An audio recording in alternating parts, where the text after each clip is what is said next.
All right, everybody, welcome to Mobility Monday. My name is Bart Hawkinson, physical therapist at Therapeutic Associates, Northlake Physical Therapy. Today I'm going to go through some of my favorite running stretches. So previously we've talked about a dynamic warm-up and how when we're getting ready to do an activity, the best way to do it is to do this dynamic where we're kind of moving, progressively building up to do the activity. So for this, the intent is not really for something that we would do before running. In fact, actually, studies show that it's better to not do static stretches before activity, or at the very least, maybe they can be incorporated in, but it's that dynamic warm-up that's key. The intent of these is to have something that we can do afterwards. So they're really great to do after a run. They can be done kind of later in the day to help maintain mobility too. Also great for things like hiking, even skiing. So I'm going to go ahead and show you some of my favorite ones here. All right, so running kind of generates a fairly predictable set of tight muscles, which can lead to a fairly predictable set of muscle, pain or injuries. So we're going to start out with some stretching for the calf muscles. Again, really common to get tight through here as we're running. So we're going to start out with a stretch for, it's called the gastroc muscle, the large calf muscle here.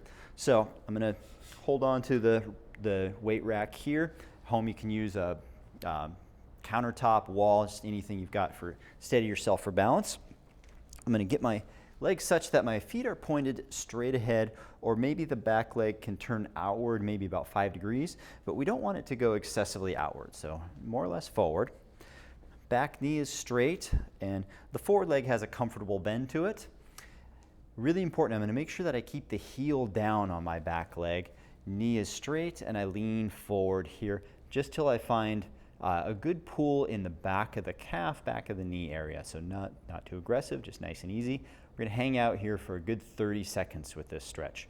The calf muscles are a little larger, tend to be a little tighter than other muscles.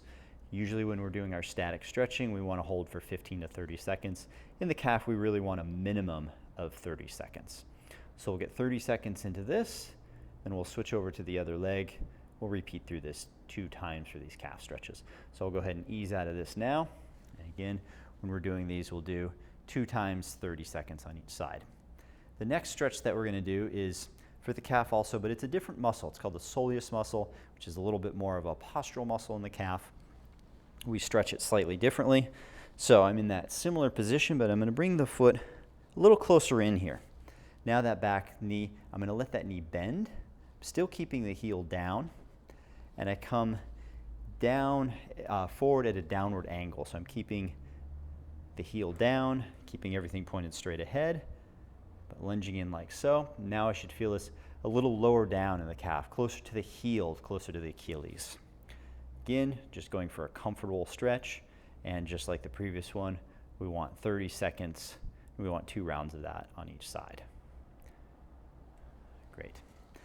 Next muscle we're going to focus in is the quadricep group, or specifically the rectus femoris muscle. It runs right down the front of the thigh there. A very active muscle in running tends to get tight. So holding on to something stable, and what I'm going to do is I'm going to reach, I'm going to grab my ankle here, coming back and pulling heel towards the buttocks. Now key points with this is from the front, I want to make sure that I keep my leg directly underneath me. There'll be a tendency for that leg to drift out. Well, that eliminates the stretch there, so I'm going to keep that back. Even more importantly, I want to keep my back straight, and I want to bring the leg back behind me. So it's more important to keep the leg back behind me and the back straight than it is to really pull the heel up toward the buttock. So notice how as I pull back, the knee comes forward. We don't want that. So I'm going to slack off a little bit, drive the leg back behind me, trying to find that straight line between my trunk and my right thigh. I'm going to hold that. These will hold for 15 seconds, and we'll do 2 rounds on each side. All right, great. Now we're going to move into the next series of stretches where we want to be able to do these laying down. All right, so next stretch, we're going to use the weight bench here. For this one, we're going to want something that's raised up a little bit off the ground, a bed, sometimes like a low coffee table if you don't have access to this, or if you're at a gym, weight bench works great. So focusing on the hip flexor group here, I'm actually going to be stretching my left leg here. So what I'm going to do is I'm going to lay face down on the bench, but with one leg off bent up. I'm going to press my hips, my left hip into the bench here.